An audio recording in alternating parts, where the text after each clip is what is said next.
break that down. What's coming?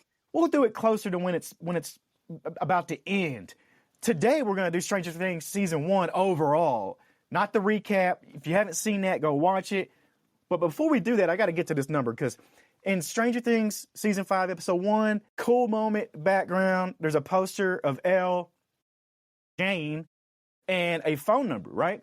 The phone number, let me just say this. Netflix could have put a 555 number in there like any other movie. Doesn't go anywhere. They give us a real number. It's 765-303-2020. And if you call this thing, now, I love this Easter egg.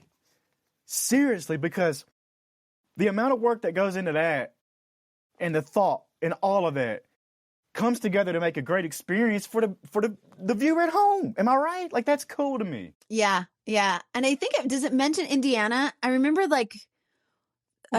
hearing that, thinking, I grew up in Indianapolis. Like, that's where I'm from. So it made me think of like calling my friends back home or like getting in touch with my Indiana friends and folks.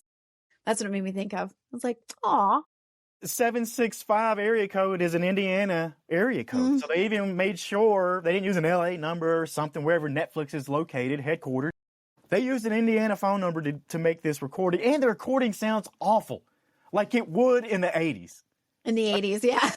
It does. And I love that. I think that attention to detail is what makes Stranger Things this global phenomenon that it is. Before we get to that, though, there's a couple other TV shows I'm watching right now. Pluribus. Have you seen this yet? I've seen the previews for it. I've seen it like popping up, Now. But no, I haven't watched it yet. I kept seeing it and I was like, I'm not going to, maybe I'll get to it at some point.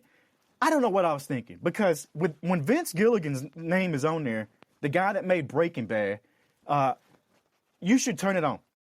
You should put it on because it's about to be something that's a whole other experience. It's going to be out of this world, out of your mind. You're going to have to think when you watch something this guy makes.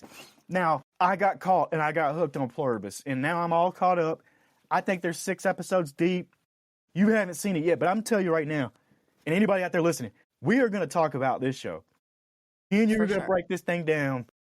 It's on my list. Yeah. It's an incredible watch. You guys got to check it out. It's on Apple TV.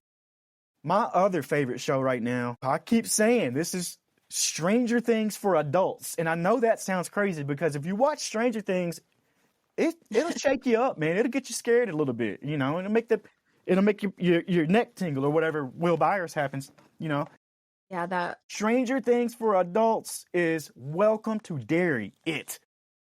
Mm-hmm. Incredible. I'm gonna talk about. I gotta watch this thing with the lights on in the daylight. Like it's creeping up there to be one of the scariest things that you've ever seen, and it ties all of it. It's I'm not giving spoilers, but it starts tying in other Stephen King stuff, and you're like, I jumped up out of my seat. You got to catch up on this. They're close to the finale. 2 episodes left. The penultimate episode this weekend, and then the finale next weekend. It's gonna be. I can't wait. It keeps me up at night. Nightmares. All of those things on my list. I've been taking a little break since our ghost movie project, and as we've been going through Stranger Things for the recap and everything like that, I've been trying to bounce around to some more feel good, more pleasant things. I have to cleanse my palate between things so that I can be ready for horror again. Yeah, I get that. So yeah, I've been dabbling here and there with different things. But then we're also watching the Ed Gein story on Netflix.